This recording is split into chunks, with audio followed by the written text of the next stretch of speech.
आज के लेक्चर में हम फाइनल अकाउंट की वो सेकंड एडजस्टमेंट देखने वाले हैं जो ज़्यादातर जो है बोर्ड के एग्जाम में फाइनल अकाउंट के प्रॉब्लम में आती है बार बार रिपीट होती है और ज़्यादातर जो है स्टूडेंट इसमें भी गलती करते हैं। ठीक है, अब वही प्रीवियस एग्जाम का पेपर हम ले रहे हैं।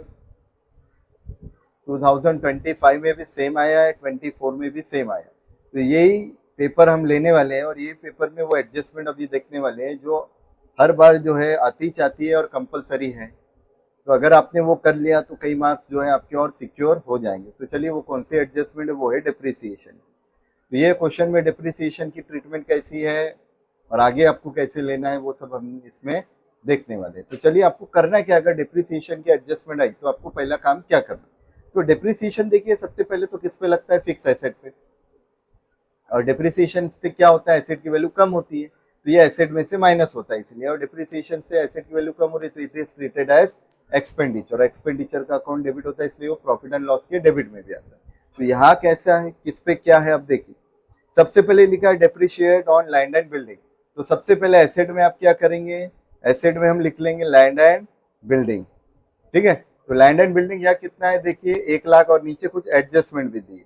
तो सबसे पहले तो हम अमाउंट लिख लेते हैं 1 लाख रुपए लैंड एंड बिल्डिंग। ठीक है, क्या एडजस्टमेंट है अब उससे रिलेटेड कि एडिशन जो है इसमें किया गया है 40,000 का, वो 1 जुलाई 2019 को किया गया। ये जो 1 लाख रुपए की आपको दिख रही है ना लैंड एंड बिल्डिंग, तो ये 1 लाख में से 40,000 का एडिशन जो है वो 40,000 का एडिशन किया गया है 1 जुलाई को, है ना, 2019 को, और बचा हुआ 60,000 का है वो पहले से ही था वो टुकड़ा।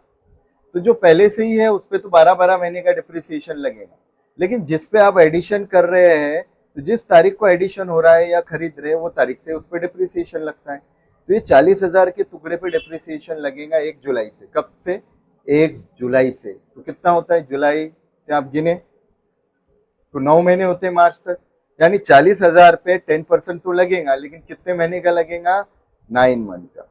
ठीक है, तो 40,000 का 10% होता है 4,000, 12 महीने का। 6 महीने का कितना हो जाएगा, 2,000, 3 महीने का 1,000, और 9 महीने का देखेंगे तो ये हो जाएगा 3,000। ठीक है, तो ये 40,000 के टुकड़े पे लग रहा है 3,000, और बचाव 60,000 है उस पर पूरा लगेगा 12 महीने का, और वो लगेगा 6,000।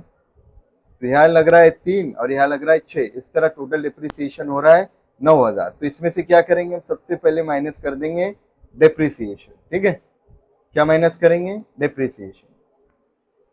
तो डिप्रिसिएशन इसकी एक वर्किंग नोट भी बना सकते हैं या यहाँ भी आप डायरेक्ट लिख सकते हैं। 6 और 3 टोटल कितना लग रहा है, 9,000। तो यहाँ टोटल जो है हम कितना डिप्रिसिएशन माइनस कर लेंगे, डायरेक्ट 9,000, और आउटर में डायरेक्ट लिखेंगे 81।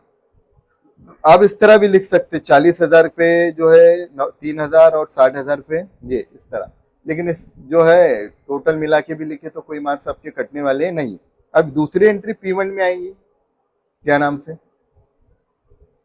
डिप्रिसिएशन। ठीक है, depreciation on land and building. तो यहाँ आपको लिखना कैसे, अब देखिए यहाँ पे जो 40,000 का टुकड़ा है तो 40,000 के टुकड़े पे 3 महीने का लगेगा, सॉरी 9 महीने का लगेगा। ये 40,000 का टुकड़ा जो है 1 जुलाई को एडिशन हुआ इसलिए 9 महीने का, और वो 9 महीने का होता है 3,000, और 60,000 का टुकड़ा ये आपके पास पहले से ही था तो पूरे 12 महीने का लगेगा 6,000, यानी टोटल डिप्रिसिएशन इस पे लग रहा है 9,000। तो बाइफर्केशन यहाँ हो गया, या तो डायरेक्ट हमने 6 + 3 9 लिख दिए और यहाँ पे इस तरह निकाले आपने। ठीक है, तो इस तरह जो है आपको यहाँ पे इसकी एंट्री लेनी है। ठीक है, 81,000 आउटर में, सॉरी 91, कितना हो रहा है, 1 लाख में से 9,000 रुपए अगर गए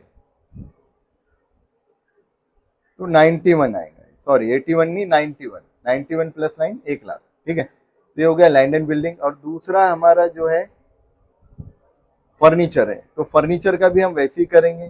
ठीक है, फर्नीचर इनर में ले लेंगे। फर्नीचर कितने का है, 80,000 का। अब देखिए इसमें कोई एडिशन वाली एडजस्टमेंट नहीं है, तो ये सिंपल हो गया, कोई एडिशन नहीं है तो डायरेक्ट आप ले सकते। ठीक है, कोई एडिशन नहीं है तो डायरेक्ट क्या करेंगे, लेस डिप्रिसिएशन, और 5% ये @5%, और वो होता है 4,000, और आउटर में आएगा 76,000।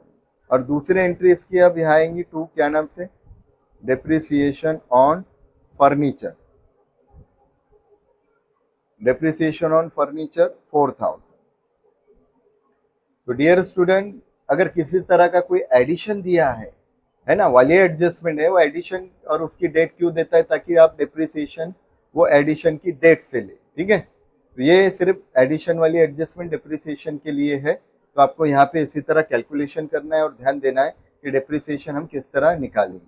अगर इस तरह आपने किया तो कोई आपको दिक्कत नहीं जाएंगी, और जहाँ कोई एडिशन नहीं है तो सीधा सीधा आपको वो माइनस करना है डेप्रिसिएशन एसेट में से, और दूसरे एंट्री यहाँ पे P1 में लेनी है, ठीक है। होप आपको ये वीडियो समझ में आया हो। इसको अगर वीडियो समझाओ तो लाइक शेयर कीजिए, और अगर अब तक अपने चैनल को सब्सक्राइब नहीं किया है तो चैनल को सब्सक्राइब कीजिए, ठीक है। क्योंकि अब जो है हम ये बोर्ड्स के एग्जाम से रिलेटेड सारे वीडियोस अपलोड करेंगे जो आपके बोर्ड एग्जाम में बहुत ही काम आने वाले हैं, ठीक है। Thank you.